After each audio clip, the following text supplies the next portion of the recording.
Welcome back to the Gents Treasure. I am still at the hotel on a company work trip, so that explains the wood background. Anyways, I was re-watching one of my videos that I did recently where I tried a new style of ring, which includes, instead of a drilled bead, just a little chip crystal, which is what you call just this size of tumbled stone. They call them chips. This one here is an amethyst, and as I was watching the video, it was kind of my first time trying, my first attempt at wrapping this type of stone. And so I was just kind of picking out a few details, going over in my head how to improve the technique. So this will be a second attempt. I'm going to try a little bit of a different way, and we'll see what happens. So to begin, I'm going to use about a hand's length, one hand's length, two different wires, same size. These are 20 gauge copper wires, and then this one is just over an arm's length of 24 gauge copper wire. And to begin, I'm going to use these two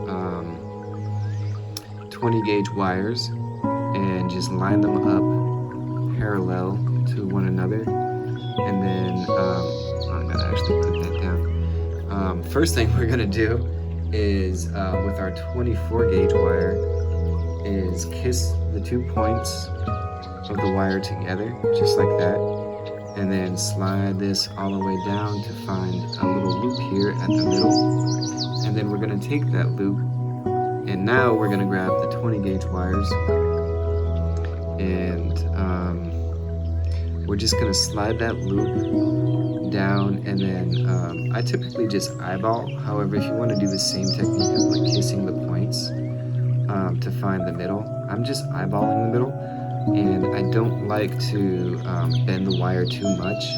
I'd rather keep it kind of as straight as possible, which is why I do the eyeball. And then from that middle point, what we do is we just begin to carefully wrap the two wires together, and we do it kind of tight, not 100% tight, tight enough that you have nice little bands that are looking like that, nice and neat, but not so tight that these two wires, you want to keep them parallel to each other, and if you pull too tight, they will crisscross like how my fingers are doing. So we continue to wrap. I'll probably do maybe about 10 or so wraps, and then I'll flip this around and do 10 wraps on the other side. And the reason for doing that is to kind of keep each length of the 24 gauge wire on each side symmetrical. So if you look here, if you look closely, I've been pulling a little tight, so what this wire is wanting to do is bend a little bit. And so one technique that I found kind of helps resolve that is by using these pliers. If you have flat pliers, or if you have kind of pliers like mine that have a flat portion right here, you'll take that flat portion and just clamp down. And actually I gotta do a better job of finding the correct spot to clamp down at. And that will, if you can see, it's kind of flattened the wrap. And then when I clamp down, I just keep my grip tight. So I'm still holding with the pliers. Now, instead of holding the wires in place with my hands, I've got the pliers keeping that grip in order to maintain the flatness. And by flatness, I mean the two 20 gauge wires, keeping them flat and parallel to each other. And then so every so often, I'll just loosen the grip and then scoot over the pliers to reaffirm the grip.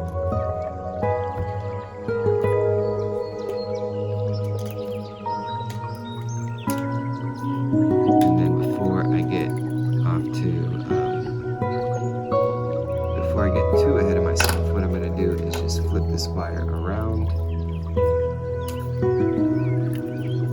and then reapply my pliers grip here. And then if you'll notice this wire, there's like a little gap there, so I'll just take my fingernail and tuck it in, and then continue to wrap.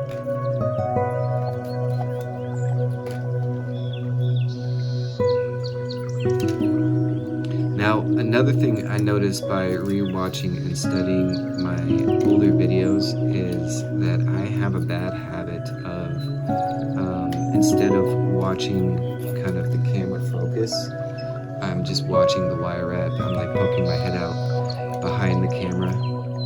And it's not a good habit because if I'm not watching through the lens of the camera, which is the lens of the viewer, that's you, then if something goes out of focus and I don't catch it, then it kind of makes it a little bit difficult to follow along. So for this video, I'm going to have a better practice of watching my technique through the camera lens. And hopefully that makes it a little bit more easy to watch for the viewers at home. That's you. So once again, we're just going to slide the grip over. And in a second, I'm going to pull out a tool that I don't know the name of. If you know the name of it, go ahead and drop it in the comments section for me. Let me know. The tool that I'm talking about is this guy. I've just been calling it a ring sizer, which might actually be its official name.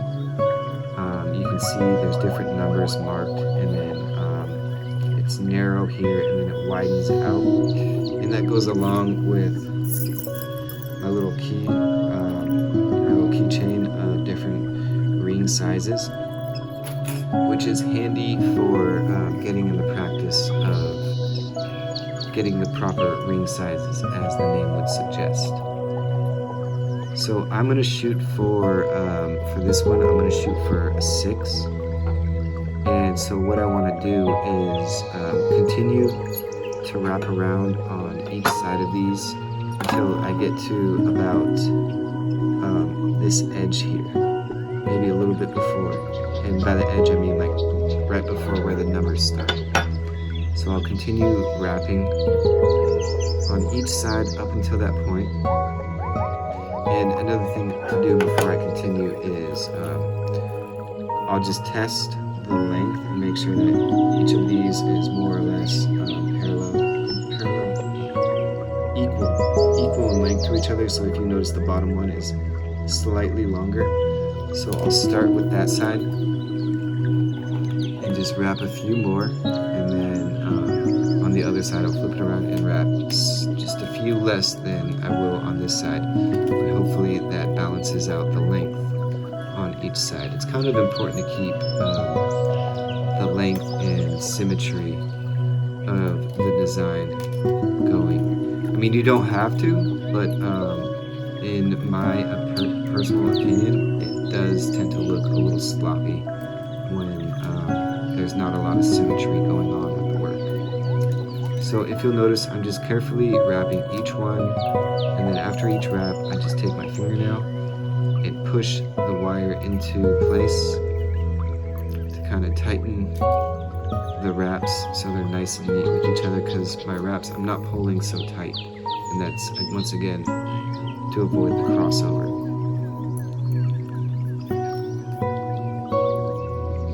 So I'll just scoot over and then do a few more wraps,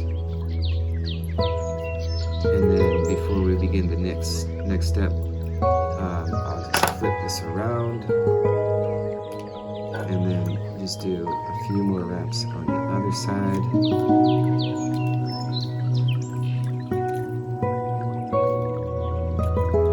And then I'll check my balance to see if the lengths are more or less balanced, or measuring up parallel to each other.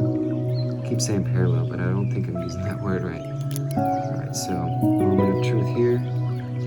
Hold this, pull it tight, and no, it looks like I'm completely off, but fortunately I think that these wires are a little bit more lengthy than I need, so I'll just end up clipping off the excess anyways. So with that, I'm just going to skip ahead to the next step, which is what I'm going to maybe start to call splitting the hairs, which is where these two 20 gauge wires, I'm going to split them into a Y or a V shape. And then with the 24 gauge wire, I'm just going to weave around each wire in this kind of figure 8 design. Just weaving in and out. And I'll do that maybe a few times. I'm thinking what I want to do is kind of have it so that the stone can kind of fit wedged in right in there. It doesn't really have to be a lot. And then I'm just gonna do like 3 or 4 wraps on the one side once I've finished that, and then I'll flip it around and do the same thing. Split the hairs.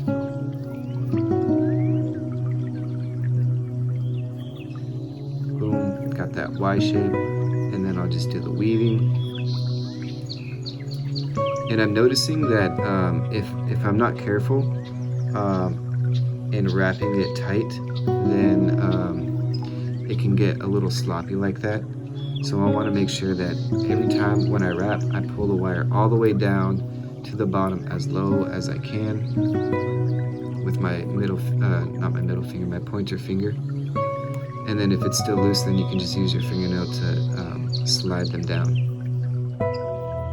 So I wrap, pull it down, wrap, and then I think from here, let's see, looks like they're both more or less at the same length now. So what I'll do is just wrap just a few times on the one side. 1, 2, 3. By the way, a little trick, if someone says a few, you can go safe. Rest assured that what they mean is 3. If they say a couple is 2, a few is 3. That's some hipster lingo I picked up. It's not really hipster. But anyways, from here, what was the last step? What was the technique? Oh, I remember. So what we're gonna do is have these wires cross each other, and it kind of forms this X in the middle.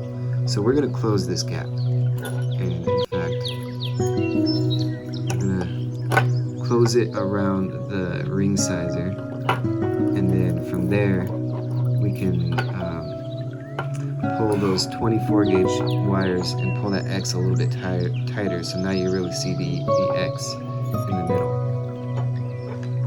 And then from there, I think I guess I don't have to. What I could do is pinch down and then twist to really solidify that there's a cross here. I'll show you for demonstration what I mean, but what I want to say is I don't know that it's necessary. What I'm talking about is this. So if I pinch down in the middle of the X and then twist it one time, and now it's kind of more, I mean, it's still an X, I guess, but you can see how they have kind of tangled, intertwined into each other. And then after that X is created, you go ahead and start wrapping on the opposite side. And just to keep it consistent, I've done 3. So now I've done 3 on this side, 3 on this side, and then 3 on this side. And then the last one, I'm going to do 3 on this here wire. So I go around this 20 gauge wire 1 time, 2 times, and 3. And then from here,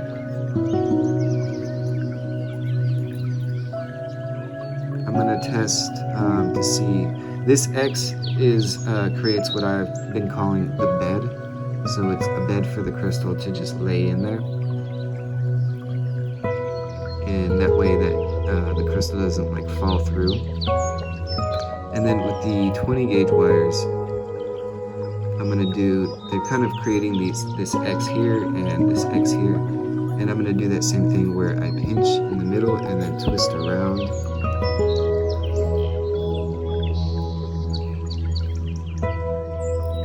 And then same thing on the other side. Whoa.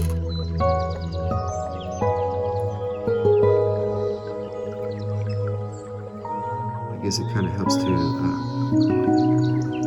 slide it on the finger, that way the middle stays at the size that I want it. And then I'll twist around. And then, oh no, I trapped my finger in here. There we go. And where did my crystal go? So I'll put the crystal back into place. And then, so here's what I'm gonna do different. What I did before was I took the 20 gauge wires and wrapped it over the top. But this time I'm gonna take the 24 gauge wires and have them come over the top and then attach themselves to the other side on the 20 gauge wires. Like that. And then I'll do the same thing with this side. And my hope is that this technique is gonna do a better job of holding the stone in place, because last time it was kind of what they call shoddy work, where I couldn't trust that the stone would be durably secure in the wrap, and that's of course really important for the wearer of the jewelry. So I'm going to do a few wraps around on each little arm. Let's see, how many was that? Maybe about 6. So I'll do 6 on this side as well. I already did 3, so that was 3 more right there. And in fact, I think if I were to do this again, I would even, what I did is just take this wire and straight across to that side. If I were to do this again, I would take this wire and bring it back all the way to this wire and then have it crisscross. Because what I'm going to end up needing to do now is do just that, just to really guarantee the security of the stone. You see how it's kind of loose in there.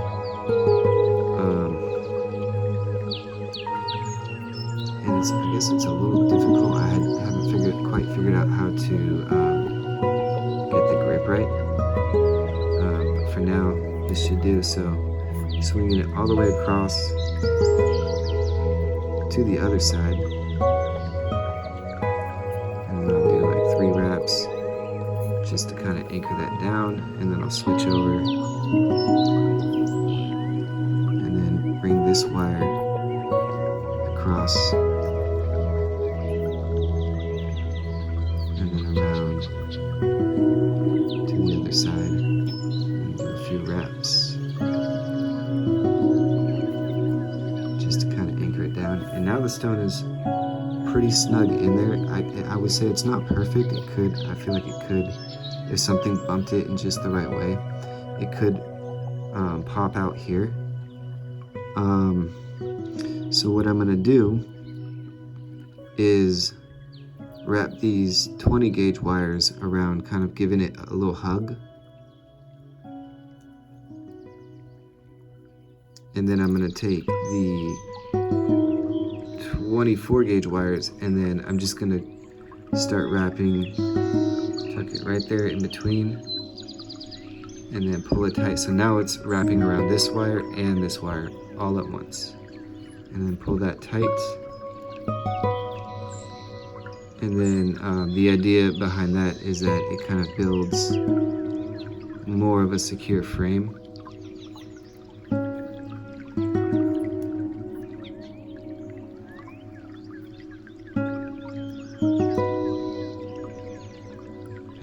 You just poke it through there anywhere you can. Sometimes when it's a really tight wrap, You can't just poke it right there where it should continue.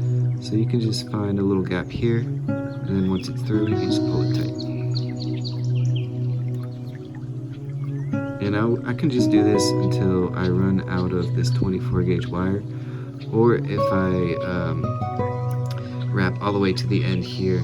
If I still had more wire, which I don't think I will for this amount of wire, but say if you did, you could just clip off the rest of the wire, and then just be sure to with the pliers tuck in any pokey tips. You don't want to have any pokey tips hanging out on your ring. On any jewelry, really, you don't want pokey tips.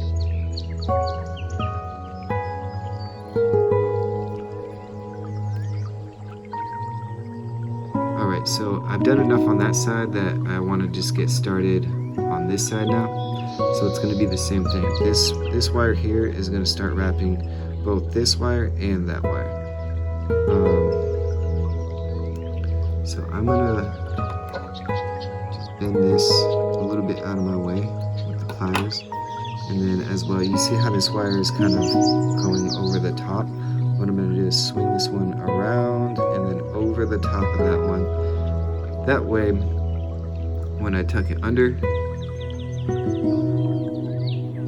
it's now wrapped around both wires, and I can just trust that if I pull it tight, it's gonna close this hug of these two arms on the crystal, and I can continue the wrapping.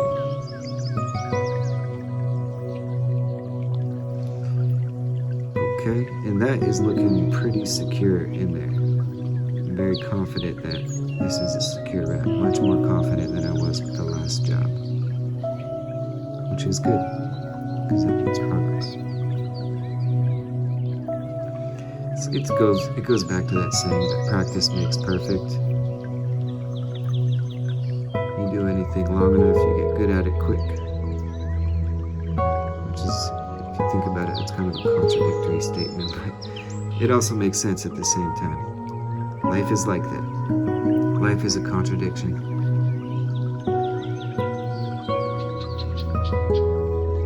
Okay, so you can keep wrapping. I'm almost there, but I'm wondering if I want to just cut it short.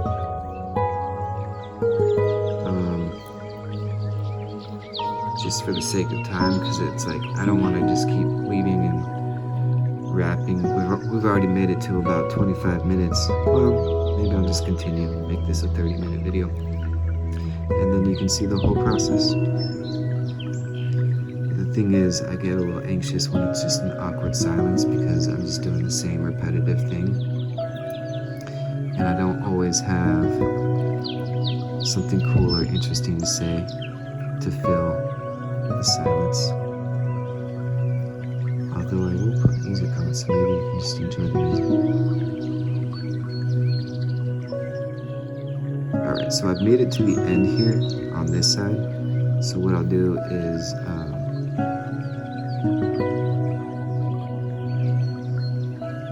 maybe what I'll do actually is just start wrapping on only this one side. Yeah. And then I'll see what happens.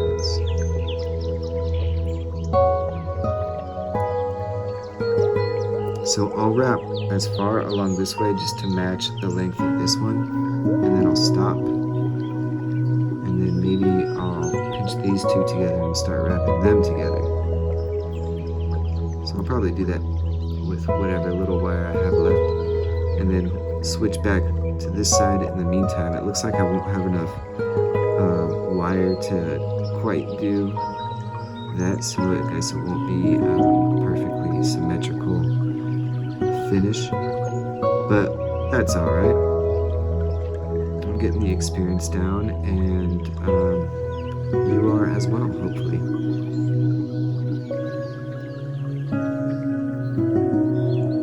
So the wire's getting short enough that I'm just going to go ahead and use the pliers, because they've got little fingers that are more precise than my stubby human fingers.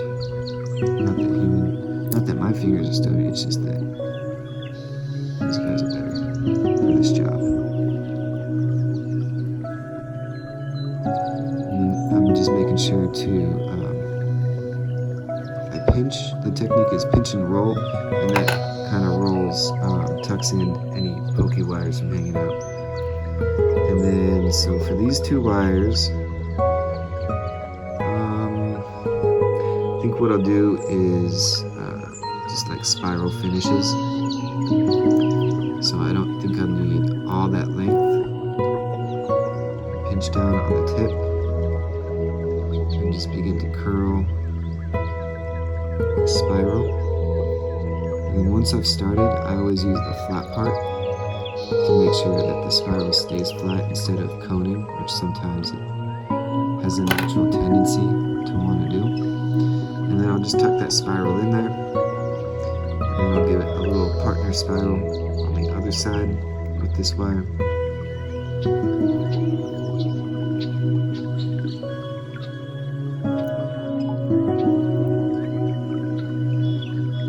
Kind of hard to work around the bulkiness of the camera that I'm using is a phone camera, so it's kind of hard to maneuver as I want to around the phone camera,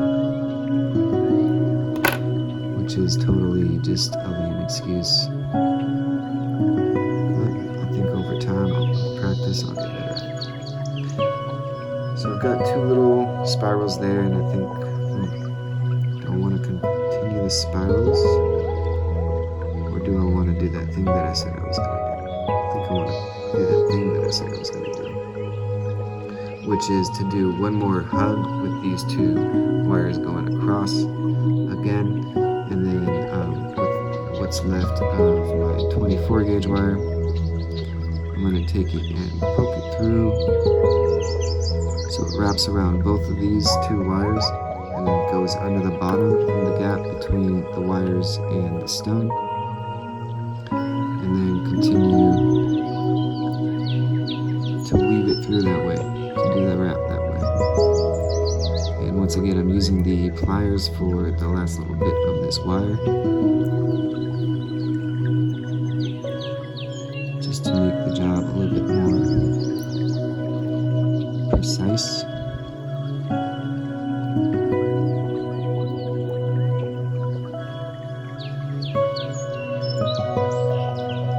Hold tight. And then I'll just go a few more. Almost running out of wire.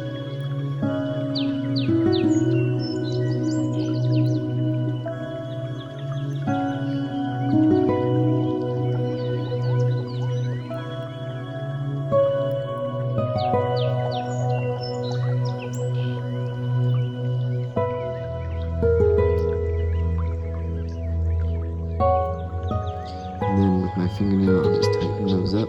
And then that last little bit that's poking out, just do the pinch and roll and tuck that away. And then for this one, I think I'm going to do a spiral under here, because if I do too many spirals up top, I feel like it's going to take away from the beauty of the stone. So I'll do a little spiral here, curving in this direction towards the bottom.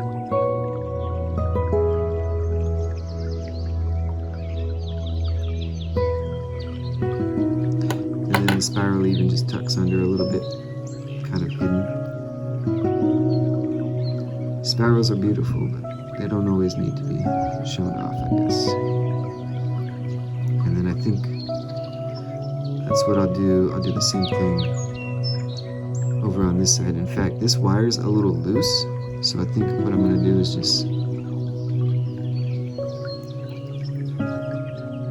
bend it a little bit this way, and then have this wire weave. You see how I'm just going to tuck the tip here and kind of pull on that wire. It gives the wrap a little bit more security, although sometimes you got to be careful with it, because sometimes you can pull on the wrong wire and it like loosens it up,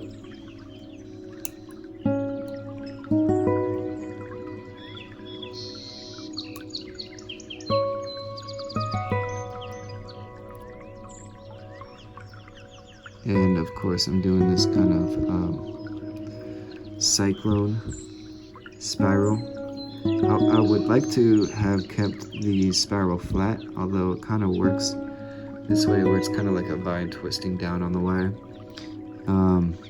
which is okay, just as long as the finish has the pokey wire, the pokey tip on the inside, and so it's not poking out. That's probably the most important part of it. And